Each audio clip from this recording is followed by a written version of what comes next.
Hello, my name is Tati and I oversee global marketing planning at Farfetch. Today we're going to be focusing on what's trending, and more precisely, our best practices on empowering teams to work better together. But before we start, let me quickly introduce Farfetch to you. Farfetch is the leading global platform for the luxury fashion industry. Our mission is to be the global platform for luxury fashion, connecting our creators, curators, and customers. Farfetch was founded in 2007 for the love of fashion, and Farfetch began as an e-commerce marketplace for luxury boutiques around the world. And today, we connect customers in 190 countries with over 1,300 of the world's best brands, boutiques, and department stores, delivering a truly unique shopping experience and access to the most extensive selection of luxury on a single platform. So now, as we've introduced Farfetch in more detail, let's quickly touch upon the marketing planning area to give you a bit of a more background of what my team actually oversees and does on a day-to-day basis. Marketing planning is one of the most cross-functional teams within the business, covering some of the activations across the board when it comes to brand and marketing. A couple of examples would be different brand partnerships, various customer experiences, including launch of those, different campaigns, including trade and promo activities, as well as our brand campaigns, seasonal and strategic categories support, and many, many more. Based on the types of initiatives, as you can probably guess, there are a lot of teams across the business who make this happen. We're talking now about all of our brand and marketing teams, including our retention and acquisition channels, our product, our customer product and analytics teams, and etc. To put it in perspective, on some projects we have more than 40 teams and 400 people working together, so you can imagine the scalability. Since there are a lot of teams constantly involved in both our business as usual activities as well as our bespoke campaigns, at some point it became quite challenging to constantly juggle between the tools, especially taking the size of our departments and constantly increased amount of initiatives. Thus, only naturally, in some instances, we faced siloed teams and processes, which obviously resulted in duplicate efforts, a ton of manual work, a major difficulty of having that holistic view across the board, which for my team is especially key when it comes to strategic planning. And obviously, the difficulty of tracking and communicating last-minute changes, especially when you are in such fast-paced business. So we already had quite a few tools that teams were using in their respective areas. So taking the challenges, business specifics, and nature of the initiatives, we really needed a solution that won't just be another tool in the mix. We needed something that's actually going to help all of us. So we've started a search. When looking into partners, our key priorities were around the following three major areas. We needed a partner with great experience and expertise who would help us to reimagine the way we structure processes and support us throughout the journey. The second one was around usability. We needed our platform to have an intuitive and user-friendly interface, which would be comfortable to use by the vast majority of our teams, especially taking the different remits that they oversee. And the third one is around customization. We needed a flexible solution to be able to efficiently reflect our business specifics across the board. So, as a result, we've decided to opt in for a toolbox like monday.com. The work OS that has all those building blocks to create whatever solution you need. In a minute, we will dive into our best practices, which we would like to share with you. But before that, let's highlight some of the key points around immediate benefits which we gained once the software was onboarded. First and foremost, the single source of truth, which, as mentioned earlier, was super key for planning overall. The second one is around complete transparency and easier collaboration between the teams. Automating manual work, meaning no more hundreds of spreadsheets that you have to update every single day. And then obviously instant high-level reporting, which is so important for us to understand where the efficiencies lie. Now let's focus on the actual rollout a bit. In our case, it played probably the most important role in getting where we are now. Here's a quick snapshot of some of the key best practices, and in a minute we will dive into this in more detail. But for now, let's quickly touch upon each one of them. So the first one is around custom or personalized rollout. Our biggest advice is don't just give the software to the team and say good luck. Have a control on the rollout to ensure quality, scalability, and most importantly, optimization. Build out the base structure. Don't just tell to the teams to imagine what using the software could be like. Build the basics for them so that they can see what this looks like in practice and understand the logic behind it. Provide support. Walk them through the process, provide resources and all the necessary support, and work together on the best solution before they get used to these new ways of working, because that can be quite a major change for the teams to get used to. So now let's tap on each one of them a bit in more detail. So creating a custom onboarding, what that actually means. First, you need to identify one key team responsible for the platform management and onboarding so that everyone could have a clear point of contact.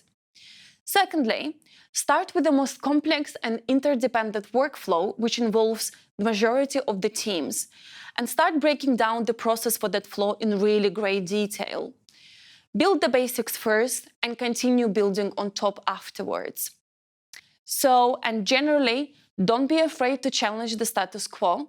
It's really the healthiest thing you can do when conducting such a massive exercise. And once done, you'll see how many things probably didn't make sense. Basically, what this means is start with going back to the drawing board and start schematically recreating the process for the workflow you chose. This will massively help you to identify the gaps, the opportunity areas, and start fixing the problems in a way more efficient way. Once done and explained, give the teams an opportunity to start using it first before gathering or implementing any feedback at all. The example you see on the slide is a snapshot of a small part of our content calendar, which is a starting point for the majority of our initiatives across the business. And believe me, now it looks very different versus we were a year ago. So now let's talk more about building a proper support system for the teams. This is really crucial to maintain engagement, efficiency, and scalability. So what that means in practice, as a starting point, make sure you nominate builders in each team. These guys will be your best friends throughout the process. Make sure you host working sessions with each team to provide hands-on support for the transition and help them to build basics for the work stream. Hold broader session for the whole team on what was built and how it works to provide them with the necessary context so they understand the logic behind it and not just follow. Schedule frequent training sessions, for example, every quarter, to ensure everyone is properly up to date on the new functionality, and especially to ensure that all the new joiners have an understanding of how things are built. So now, when thinking about how would I define success on the rollout, my ultimate success test was if those teams who are naturally not inclined towards using such solutions at all start using it on a day-to-day basis, then we nailed it. And guess what? We did it. So now, let's talk about how we can take our usage to the next level. And the first point is around supercharging the workflows. So we are really keen on automations, and we already do use it a lot.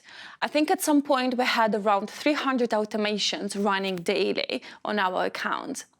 So as a next step, we will be looking into creating even more complex and more efficient ones to cut the admin waste even further and to connect the teams even better. So what that means in practice, we have different flows of information from different sources of truth when it comes to respective areas. So we will be looking how we can simplify that and ensure that everything is automatically connected and updated at the same time, even though we are talking about different orgs, different departments or multiple teams. The second one is around connecting the tools we already use. And here, same as with the rollout, we started with the basics. What you see on your screen, this is currently all the key integrations that we have. So the first one is Slack. We use Slack really, really a lot. So having that opportunity to get instant notifications from monday.com connected to your Slack really, really does help us a lot, as well as like integrating one common working space with monday.com to have that instant access to our customer success manager at any point of time. The second one is Miro, which is predominantly used by our product teams. So having those two connected really helps us to ensure that we do store all the key information when it comes to initiatives in one place. And then obviously, things like Google and Calendar are absolutely crucial for us when it comes to integrations so that everything is interconnected and you don't have to go to 1,000 places to find the information that you need and to ensure that you always stay up to date. Now, since the basics are already done, we're currently looking into upscaling those integrations, and we started looking into more complex ones like Jira. So what that means in reality for us, that we started bringing on board our development teams to help us to take the usage way further than we currently have. And on the side, we're also going to be exploring how we can connect some of our analytical tools to ensure that we have instant reporting in one place as well. When putting it in perspective, we currently have 6 times our return on investment, what in practice means that we're helping to optimize or save more than 3,500 hours per month, which translates into $118,000 per month, which is a pretty good return on investment, and that's only the start. And the key to optimizing the return on investment and processes even further is constant optimization. So one of the biggest advice, never forget every now and then to host feedback sessions with some of the key teams to constantly ensure that you are developing what you already built. And we are currently revisiting some of the most complex processes we managed to build, and we will be working on introducing more sophisticated solutions, views, and connections to take this even further, especially since teams had some time already to get used to the tool, to work with it, to understand the logic behind. So now the time has come for us to make the next step. And one of the key focus areas for us would be around connecting our channels and getting that holistic view across the board, especially taking the channels have very different nature and they work in very different ways. So now it's your turn. If there are key things to remember about everything I spoke today, those would be create a customized rollout plan, always challenge the status quo, make sure you build a proper support system for your teams, and obviously continuously optimize your processes and workflows. And to help you with that, we shared some of the key templates which you could use. So hope you found this useful and enjoyed the session, and thank you for tuning in.